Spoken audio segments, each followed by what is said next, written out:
하나님 아버지, 이 시간 아버지 앞에 나아가 말씀을 들을 때에 우리의 마음이 깨어진 마음이 되어 하나님의 말씀을 들을 때 그곳에 뿌려지는 하나님의 말씀의 씨앗이 능력의 말씀으로 우리의 심령을 울리고 우리의 삶을 바꾸는, 우리의 삶의 방향을 바꾸는 은혜가 되게 하여 주옵소서. 예수님 이름 받들어 기도합니다. 아멘.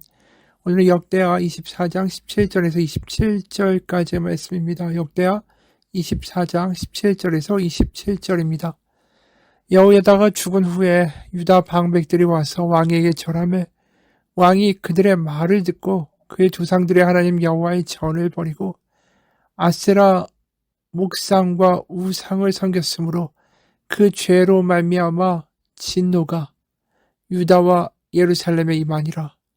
그러나 여호와께서 그들에게 선지자를 보내사 다시 여호와에게로 돌아오게 하려 하심에 선지자들이 그들에게 경고하였으나 듣지 아니하니라.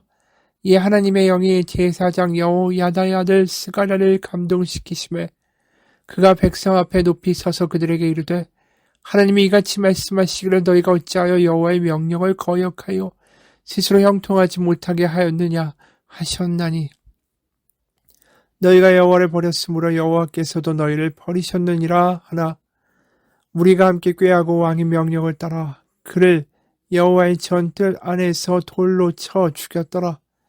요아스 왕이 이와 같이 스가랴의 아버지 여호야다가 베푼 은혜를 기억하지 아니하고 그의 아들을 죽이니 그가 죽을 때에 이르되 여호와는 감찰하시고 신원하여 주옵소서 하니라. 1주년 말에 아람 군대가 요아스를 치려고 올라와서 유다와 예루살렘에 이르러 백성 중에서 모든 방백들을 다 죽이고 노력한 물건을 다메섹 왕에게로 보내니라. 아람 군대가 적은 무리로 왔으나 여호와께서 심히 큰 군대를 그들의 손에 넘기셨으니 이는 유다 사람들이 그들의 조상들의 하나님 여호와를 버렸음이라. 이와 같이 아람 사람들이 요아스를 징벌하였더라. 요아스가 크게 부상함에 적군이 그를 버리고 간 후에 그의 신하들이 제사장 여호야다의 아들들의 피로 말미암아 반역하여 그를 그의 침상에서 쳐 죽인지라. 다윗성에 장사하였으나 왕들의 묘실에는 장사하지 아니하였더라. 반역한 자들은 암몬 여인 시므아세 아들 사밧과 모압 여인 시므리세 아들 여호사밧이더라. 요아스의 아들들의 사적과 요아스가 중대한 경책을 받은 것과 하나님의 전을 보수한 사적은 다 열왕기 주석에 기록되니라. 그의 아들 아마시아가 대신하여 왕이 되니라. 아멘. 이 여호야다가 제사장으로 사실상 요아스를 길러주고 그리고 아달랴를 제거하고 요아스를 왕으로 세운 주역입니다. 여호야다가 살아있을 때에는 그가 그의 말을 듣고 하나님의 율법을 지키는 선한 왕으로 살았습니다. 그런데 여호야다가 죽자 어떻게 보면 자신의 후견인이고 자신이 그의 말에 따라 여태까지 살아왔는데 이제 여호야다가 죽으니까 방백의 말에 동조해서 바알과 아세라를 섬기는 짓을 벌이기 시작하는 거죠. 사실 여호야다가 없었다면 자신은 아달랴에게 이미 오래전에 죽었을 텐데 그가 이렇게 마음이 바뀌는 거죠. 이제 먹고 살만하고 자신이 더 이상 누군가의 간섭을 받지 않고 마음대로 할 수 있다는 자신감이 생길 때에 방백들이 와서 꼬드긴 겁니다. 바알과 아세라를 섬기자고. 그러자 하나님의 진노가 임하죠. 시편 1편의 말씀을 보면 우리가 알지 않습니까? 1절 2절 복 있는 사람은 악인들의 꾀를 따르지 아니하며 죄인들의 길에 서지 아니하며 오만한 자들의 자리에 앉지 아니하고 오직 여호와의 율법을 즐거워하여 그의 율법을 주야로 묵상하는도다. 바로 지금 이 요아스가 저지른 일이 이거예요. 악인들의 꾀를 따르면서 드디어 죄인들의 길에 서면서 오만한 자들과 함께 어울리면서 그들에게 물이 들어버리는 거죠. 이웃의 나라들은 지금 바알과 아세라를 섬기지 않습니까? 그 나라들이 얼마나 풍요로운지를 보십시오. 우리도 그러한 신들을 또 섬기면 우리 가운데도 풍요와 물질적인 복을 줄지도 모릅니다. 이 말에 넘어간 거죠. 오직 여호와의 율법을 즐거워하여 그의 율법을 주야로 묵상해야 하는데 그것 자체가 이제 끊어지니까 그 마음을 결국은 악인들에게 내어주는 결과를 가져온 겁니다.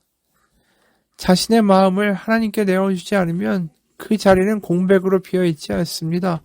우리는 누군가를 섬기지 않으면 안 되죠. 하나님을 섬기거나 세상을 섬기거나.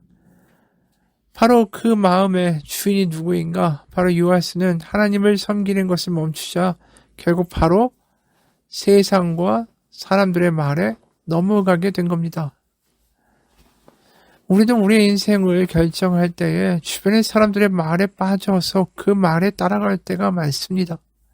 그리고 주변 사람들이 잘 되는 걸 보면 나도 그 길을 가려고 어느 순간에 거기를 달려가고 있는 우리도 보게 됩니다. 우리가 물드는 장면을 전에도 시편 1편에 여러 번 이야기했지만 점층적으로 나타낸다라는 말을 한 적이 있어요. 지나가다가 이제 악인들의 꾀, 악인들의 말이 조금씩 들려요.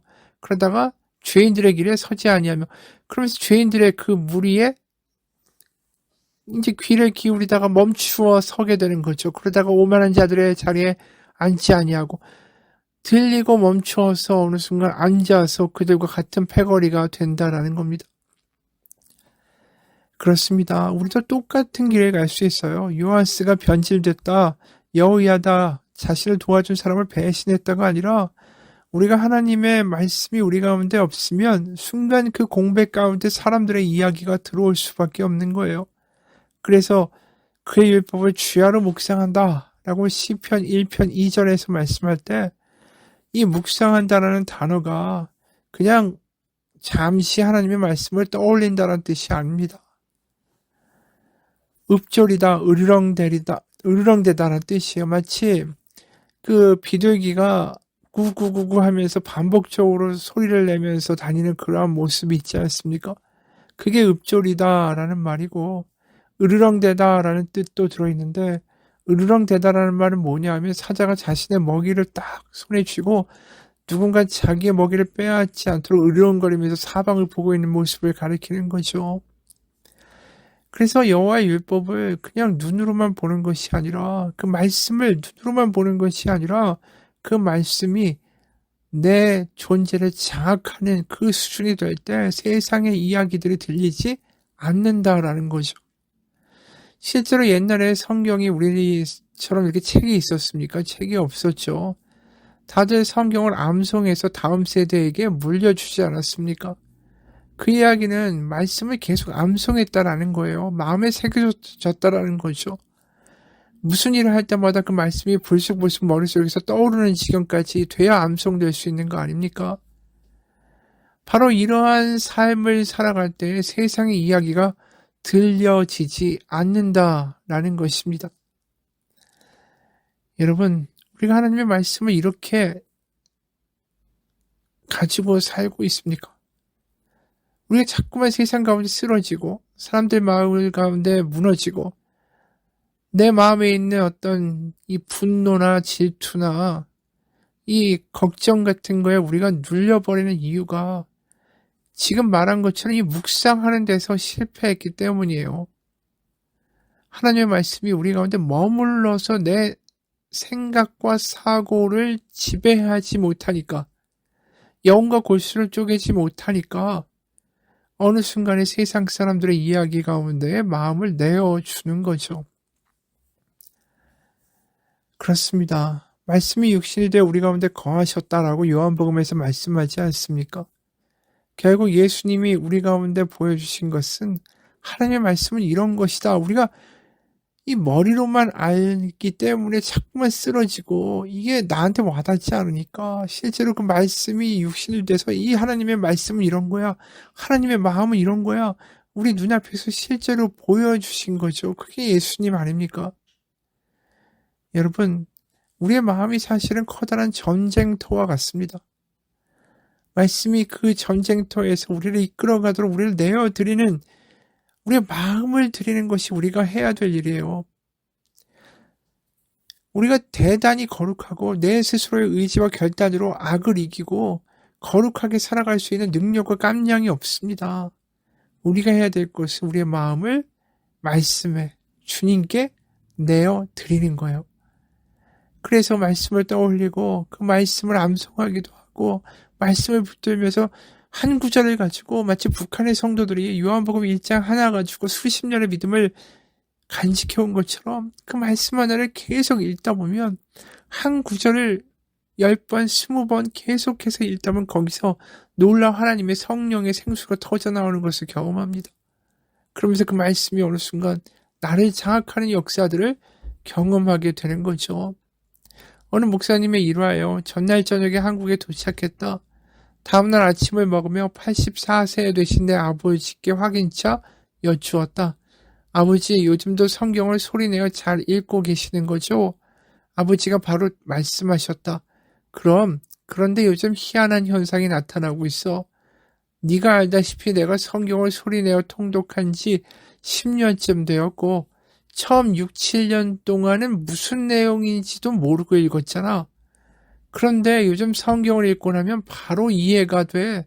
그래서 읽는 게 더 빨라졌지. 나를 구원하신 하나님의 사랑이 요즘 살에, 마음에 확 와닿아. 아버지는 평생 성경 공부반에 들어가신 적이 없다. 그런데 성경을 소리내어 읽기만 하는 중에 성령께서 이해하도록 도우셨다라는 놀라운 증언을 하셨다. 읽기가 더 빨라졌다라는 의미는 읽고 있는 부분이 이해가 안 가도 성령께서 언젠가는 성경 안에서 다 직접 알려주실 거니까 궁금해하지 않고 그대로 읽어 내려갈 수 있다라는 뜻이기도 했다. 아버지는 그렇게 10년 동안 포기하지 않고 꾸준히 소리내어 읽으면서 성령께서 성경의 각 구절들을 서로 막 연결시켜 주시고 해석해 주시는 은혜를 누리고 계셨다. 그러던 중에 부산의 교회 집회가 끝나고 다 함께 저녁 식사를 하는 도중에 한 아이의 엄마인 선교사님과 함께 대화를 나누었다. 그녀가 말했다. 목사님, 저희는 어느 나라에서 선교를 준비하는 가정입니다. 아까 대답을 잘 하던 아이는 맏아들이고요. 이름은 소명이고 8살입니다. 아이는 지금 로마서와 갈라디아서 전체를 암송하고 있고요. 히브리서는 6장까지 암송하고 있어요. 그런데 암송을 하면서 저희를 깜짝 놀라게 할 때가 많습니다. 로마서의 어느 부분의 어떤 단어와 갈라디아서의 어떤 부분이 연결된다는 식으로 놀랍게 해석을 하고 주석을 해줍니다. 스스로 성경을 깨우쳐가는 거죠. 그러면서 저에게도 가르쳐 줄 때가 많습니다. 이게 성경을 주야로, 율법을 주야로, 말씀을 주야로 묵상하는 사람들에게서 나타나는 특징이에요. 말씀이 안에서 꿈틀댑니다. 그리고 다른 말씀들과 연결되어 깨달아지고 감동이 되고 이게 하나님의 마음이구나. 이게 하나님의 사랑이구나. 이게 하나님의 계획이구나. 막 깨달아지는 역사가 나타나는 거예요.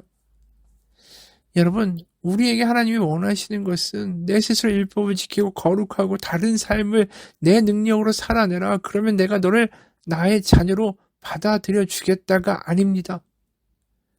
하나님은 우리에게 원하시는 것은 너의 마음을 달라는 거예요. 그러면 내가 채워주겠다고. 그래서 사도 바울도 이야기하죠. 우리가 질그릇에 보배가 담겼다라고 이야기합니다. 우리의 존재는 부족하지만 우리의 마음을 드리고 말씀 가운데 나아갈 때 그 말씀이 성령과 함께 보화가 되어 우리의 존재를 바꾸고 지배하는 역사들이 일어나는 거예요. 우리가 해야 될 것은 드리는 겁니다.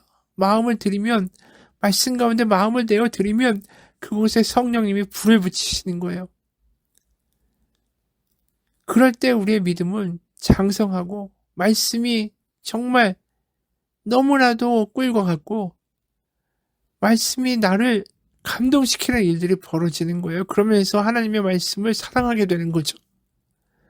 야, 이 말씀이 나를 향한 하나님의 사랑의 편지구나. 나를 향한 약속이구나. 아브라함에게만 주신 약속이 아니라 이것이 오늘날 나를 사랑하는 나에게 주시는 약속이구나. 그렇게 말씀에 근거하는 믿음을 가지게 되면 우리가 반드시 집회를 가야 되고 또 뜨겁게 기도해야 되고 그걸 넘어서서 저 깊은 곳에서 우리를 이끌어가는 하나님의 은혜가 경험되기 시작합니다. 감정에 흔들리지 않아요. 오늘 본문에 보면서 요아스라는 사람이 여호야다라는 자신을 어떻게 보면 후견인으로 도와줬던 사람은 있었지만 요아스 스스로는 말씀의 깊이가 없었던 것 같아요. 그러니까 마치 목사님의 신앙이 나의 신앙이라고 착각하는 거죠. 목사님이 정말 신앙이 좋아요. 그러면 그 목사님을 보고 있고 그 목사님 따라다닌다고 해서 내가 그냥 그 신앙이 되는 겁니까? 아니에요. 그 목사님이 사라지는 순간에 갑자기 엉망이 되는 거예요. 결국 우리가 말씀 안에서 하나님을 만나야 됩니다. 그래서 율법을 주야로 묵상하며 하나님의 말씀 가운데 꿀과 같다라는 그 놀라운 경험을 요아스가 했어야 되는데 요아스가 하지 못하니까 결국 엉뚱한 길로 간 거죠. 세상의 길로 가니까 하나님이 그 여호야다의 아들을 감동시키셔서 말씀하시는 거 아닙니까? 21절에 너희가 여호와를 버렸으므로 여호와께서도 너희를 버리셨느니라 하나 무리가 함께 꾀하고 왕의 명령을 따라 그를 여호와의 전 뜰 안에서 돌로 쳐 죽였더라. 자신의 친형제와 다를 바가 없죠. 여호야다가 자신에게 아버지 같은 존재였는데 여호야다의 아들은 자신의 형제 아닙니까? 그런데 그를 돌로 그것도 성전 안에서 명령해서 죽여버립니다. 완전히 은혜를 잊어버린 거예요. 어느 순간 여호사밧이 자신에게 은혜를 베푼 아버지와 같은 존재가 아니라 자신을 배후에서 조종했던 원수 같은 사람으로 느껴진 거죠. 그러자 하나님이 결국 아람을 그 땅에 보내십니다. 그리고 요아스는 패하죠. 그리고 엄청난 공물을 보내서 화친으로 마무리를 합니다. 계속해서 남유다가 하는 짓이 그거예요. 하나님 버리고 떠났다가 공격당하고 자신이 가지고 있는 모든 금과 성물을 다 팔아서 그들에게 주고 결국 요아스는 모반이 일어나서 결국 스가랴를 죽인 것에 대한 반감을 품은 사람들이 요아스를 죽이는 일이 벌어집니다. 비극으로 끝났죠. 요아스의 인생이 참 불쌍합니다. 말씀이 없어서 망한 거예요. 여러분 우리도 마찬가지예요. 예배만 드리고 있다. 좀 목사님 보면서 목사님 믿음이 좋아. 그러면서 자신의 믿음이 어떠한지에 대해서 생각하지 않고 그저 주일에 예배 와서 말씀을 감상하며 그냥 말씀이 좋네. 이걸로 끝나서는 안 되는 거예요. 말씀이 우리를 지배해야 되고 말씀이 묵상돼서 우리 가운데 꿈틀대고 성령의 불로 뜨거워져서 하나님의 마음과 사랑이 경험돼야 우리는 그것이 제대로 된 믿음의 길을 가고 있다라고 할 수 있는 겁니다. 여호수아 1장에 이런 말씀이 있죠. 6절, 7절 강하고 담대하라. 너는 내가 그들의 조상에게 맹세하여 그들에게 주리라 한 땅을 이 백성에게 차지하게 하리라. 오직 강하고 극히 담대하여 나의 종 모세가 너에게 명령한 그 율법을 다 지켜 행하고 우로나 좌로나 치우치지 말라. 그리하면 어디로 가든지 형통하리니. 우리 이 말씀 보면서 형통하고 싶죠. 담대하고 싶어요. 강하고 싶어요.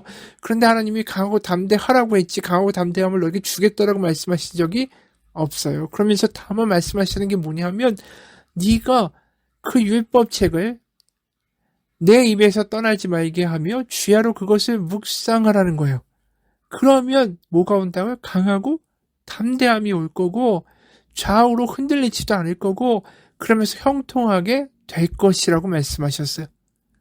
여러분 우리에게 형통의 길을 이미 알려주셨습니다. 하나님 내 길이 형통하게 해달라고 그렇게 기도하는 것 자체가 말이 안 되는 거죠. 이미 다 알려주셨어요. 형통하고 싶으면 말씀을 주야로 묵상하라. 그 말씀이 너를 인도해 갈 것이다. 하나님은 이미 우리 가운데 길을 보여주셨어요. 우리의 마음을 말씀 가운데 내어드리고 그 말씀이 성령과 함께 우리의 가슴을 불지르는 역사들이 우리 가운데 있기를 주님의 이름으로 축원합니다. 같이 기도하겠습니다. 하나님, 어느 순간 들어도 듣지 못하고 보아도 보지 못하는 아무 감각이 없는 문둥병자와 같은 신앙이 아니라 하나님이 주신 말씀을 되씹으면서 이 말씀이 꿀과 같다고, 이 말씀이 믿어진다고, 이 말씀이 은혜라고, 이 말씀이 나의 삶의 지표라고, 나에게 하시는 말씀이라고 그렇게 가슴 뜨겁게 감동하며 말씀을 묵상하는 삶을 살기 원합니다. 우리의 마음을 그렇게 하나님 말씀 가운데 드릴 때에 옥토가 되어 드릴 때에 그곳에 심겨진 놀라운 말씀이 커다란 나무로 자라 말씀 가운데 정말 달라져서 성령의 열매들을 그 말씀의 나무 가운데 맺는 우리 인생이 되게 도와주옵소서. 예수님 이름 받들어 기도합니다. 아멘.